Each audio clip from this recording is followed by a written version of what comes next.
I'm getting mad. I'm getting mad already. Chill out, Jemima. What's up, guys? Welcome back to my channel. I hate to say it, but we're in February 2023, and I know that a lot of you will have talked about going on a diet or started a diet, or maybe you've already failed a diet, or you probably know someone who has. Today, I'm going to give you the absolute lowdown on dieting and fad diets, why you can never stick to your diets, and what we should be doing instead. So stick around, we're going to dive deep into the world of dieting and food and nutrition. I hope that you learned something.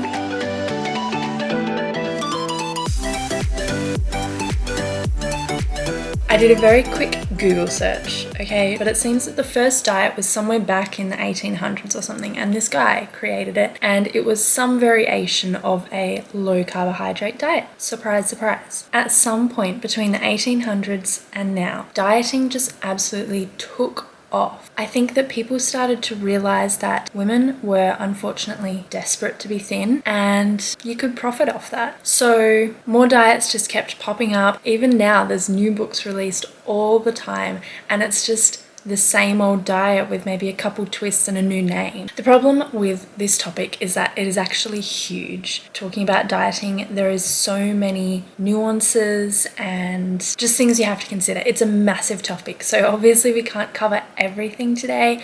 I'm going to try and keep it as general as possible. We will be talking a little bit about fat loss because that is why most people choose to diet, and I know that not everyone wants that, but it is very, very common, so that is why. I honestly hope with all my heart that one day women can live happily and confidently in their body no matter what their body looks like. A bigger body or a smaller body, after gaining a bit of weight or giving birth or growing old. I hope that women can become comfortable and confident in whatever stage of life they're at and whatever their body looks like. But for now, the best I can do is offer some advice and some tips on your nutrition, why you always struggle with dieting, why you do that yo-yo thing. I'm gonna do my best to give you a bit of advice, a few tips, and hope that I can help you on your journey. First up, the reason your diets never work. Now, there are endless reasons for this. There's endless possibilities of why your diet didn't work for you. Number one is because it was way too restrictive.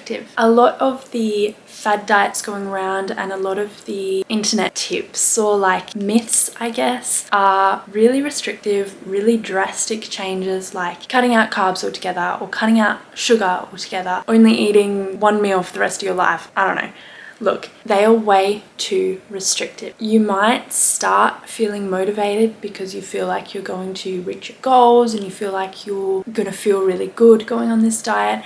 But when it is so restrictive, it just becomes impossible to adhere to. And when you find that you cannot adhere to it and you're eating the wrong things and you are giving in to cravings and binging, it's just all going to lead to disappointment and guilt and probably worsening your relationship with food. It's a whole thing. So way too restrictive. That is the number one reason why they don't work. Number two, you go into it with an all or nothing attitude. You go into it striving for perfection. You think you're going to follow this diet, whatever it is, to a T, only to end up tormenting yourself with numbers, calories, macros, tracking by the gram. It just does your head in. It's not fun. And as soon as you've made a mistake, you will just be like, okay, if it's not perfect, I'm not doing anything. And you give up. And again, disappointment, guilt, worsening your relationship with food. And number three, the third reason, is basically a combination of the two, because you end up feeling guilty, feeling disappointed in yourself, feeling like you're a failure, maybe you're craving heaps or you're binging, and you just have this all-consuming guilt. And of course, from a place like that, it's going to be really hard to stick to any diet and honestly stick to anything when you're feeling in that way. Regardless of whether trying to lose weight is the right choice for you right now or not, because that's not my place to say. You do not need to be doing these drastic, all or nothing, throw out all the snacks from the house, these crazy diets. You don't need that. You can just create a balanced, sustainable way of eating through small, incremental changes. And small changes to your beliefs and attitudes, small changes to your thoughts, small changes to the language you use around food, and of course, small changes to your actions. So what can you do? Where can you start? Let's talk about this. Awareness of the beliefs you hold and the language you use around foods is so important. Just awareness. Because a lot of us will use certain language for foods like bad. This food is bad, or this food is good. Can't eat that food. I should eat that food. The way you assign morality to your foods, good and bad, or you should or you shouldn't. This language has an effect on everything we do and everything we feel. And when you feel that you shouldn't eat food, of course you're going to want it more. There's this thing called the forbidden fruit effect, and it's basically saying that if it's forbidden, you really want it. So beliefs and the language you use around food is really, really important just to be aware of to start. Next up, notice when you are holding a black and white view of food. And this is really similar to the language you're using, because quite often this will show up in the words that you use. So when you're saying this food is bad, that is very black and white, because no one food is bad unless you're allergic to it, then it's not good.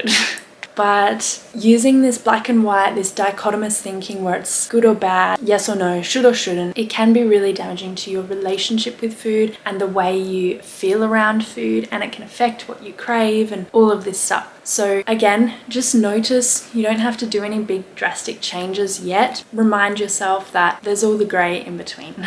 Just take a step back and think, well, I eat to nourish my body, but I also eat for enjoyment and celebration and cultural reasons. It's important also to remind yourself that yes, some foods are more nutritious than others, but they do all have their place. Even the less nutritious foods that you just eat because they're delicious, they still have their place. And it's a place for enjoyment and joy and happiness. Those foods are good for your soul. And like I mentioned before, it's important to remember that food has no moral value. It's not good and bad, and eating certain foods doesn't make you good or bad. It doesn't change your worth or your value. It doesn't make you a better person because you eat salad, and it doesn't make you a worse person if you eat, I don't know, something else. Also really important when you notice that you are avoiding keeping certain foods in the house because you feel like you can't control yourself around them. Now, it's a big topic, the binging and the cravings so strong that you feel like you can't control yourself, but if you are avoiding it at all costs and keeping it out of the house, it's probably only going to make that craving worse, because like I mentioned with the forbidden fruit effect, when you never have it there and you never allow yourself to have it, you're going to want it. You're going to want it more and more. The more you restrict that food, the greater power it'll hold over you. Allowing it takes away that power. Work on just introducing these forbidden foods back into your life, back into your house, and you might find that you eat a lot sometimes, but that's okay. You can forgive yourself, you can move on. We all get cravings and we all give in to them sometimes, and that is totally normal, completely fine. It doesn't make you any less worthy to eat food. Let's move on to some more practical things that you can be doing next time you want to diet. Avoid choosing a specific diet, the ones that you see all over the internet and they're giving a special name or there's a book written about them. One of those diets where all the rules are already written out for you. These diets are going to be the ones that are too restrictive and they won't work for you. You just won't be able to adhere to them because those people don't know your preferences, your situation. They don't know you at all. So avoid those. Number 2, focus on health promoting foods first. Ask yourself, what can I add to my diet that will make me feel better, give me more energy, maybe provide me with some nutrients that I'm missing out on? What can I add to my diet? Start there before trying to take away from your diet and restrict everything from your diet and cut out food groups or foods. Enjoy your favorite snacks, desserts, takeouts, drinks. Enjoy them semi-regularly enough so that you don't feel really restricted and get into those craving states. Consider whether you are eating enough protein. Protein is really important, especially if you are active and weight training regularly. You basically want to aim to have a bit of protein in every meal, or at least 2 meals a day, and then maybe a snack as well. Aim to eat your meals and your snacks at regular times every single day. Consistent meal times are so helpful for everything, even your body clock and your daily cycle. It can really help your sleep as well because it helps your body clock. And yes, snacks are an important part of the day. Snacking is not bad. There is nothing that irks me more than people who feel guilty when they have a snack between meals. Like 4, 5, 6 hours, it's a long time to go without a meal. So snacks are good. And of course, slow down, enjoy your food, chew your food, practice recognizing your fullness and hunger cues and respect them. And really this is done just by being really mindful and again just raising your awareness of how you feel. Buy some recipe books that you will actually use. Have a flick through in the shop. Make sure that it's a style you like, they're simple enough for you. Make sure you actually use them. If cooking is a barrier to you, having good recipes on hand is a major help. A lot of the time we'll save recipes on social media or something like that with all the best intentions and we never actually use them. So get a recipe book, hard copy, so that it's there for you and you can flick through it, find a recipe you love and cook it, and it's not a big issue. On that note as well, make sure that your pantry is stocked with all the herbs and spices because they make food delicious, and quite often a long ingredients list has a lot of herbs and spices, and I know what it's like seeing a low ingredient list and be like, oh, I don't have anything, I'm not going to cook it.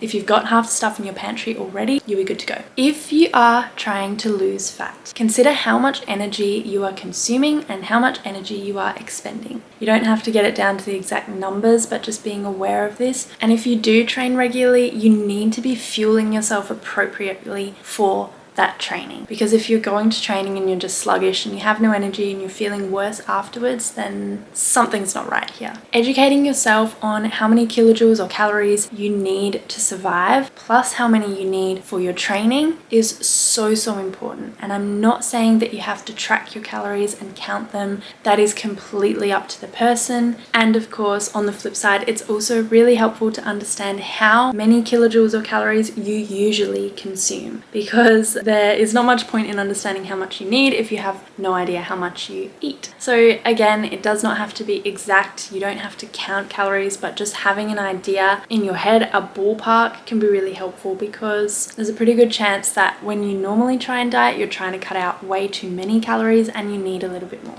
Calorie deficit is the principle that you have to follow for weight loss, but the way you do it is entirely up to you, and it should be in a way that works for you. So you don't have to count your calories. You can trial and error and just find what starts to work. But if this is all new to you, I highly recommend seeing a nutritionist or a dietitian to help you through the process, because it can be really challenging and scary and overwhelming. Go seek out a nutritionist or a dietitian who can actually coach you through it and teach you, not just tell you what to do, because education is so important when it comes to your diet. Of course, I don't know how much you currently eat or how much you exercise or what foods you like or what you don't like. I don't know anything about that right now. So I cannot give you specific recommendations. I can't tell you to eat this food and not that food, or, eat this food at this time, whatever. None of that matters. At the end of the day, I cannot give you specific recommendations, but what I've given you here is a really general guide for you to aim for. It's important to recognize that you do have your own preferences, your own lifestyle, and you have to make sure that it all fits. And this is why we can't just pick any diet that we see off the internet and try and fit that into our lives, because quite often it just won't. It won't fit, we won't adhere, and we will end up disappointed. Anyway, so this is why it is really important to seek out a professional that can help you before you get stuck in another yo-yo dieting or binge restrict cycle. Seek someone out who can coach you through it and help you along the way. I know I normally don't talk much about fat loss on any of my pages. I think there are enough fat loss coaches out there, but if I'm honest, I still see that fat loss is one of those things that just trips people up, and it can be a really difficult experience. So I'm talking about it today. I might talk about it a little bit in the future, but you'll know my number one priority is health and happiness and wellness and just living your best life. So I do hope that this video helped you or maybe taught you something new. If you know someone who might be trying to diet or has dieted a lot in the past, please send this to them. I would love for you to share it with anyone who might learn more from it as well. Thank you so much for watching. Thank you for being here. I love you. Please subscribe to my channel. That is the best way you can support me right now, and I will see you next week. I nearly forgot my kisses.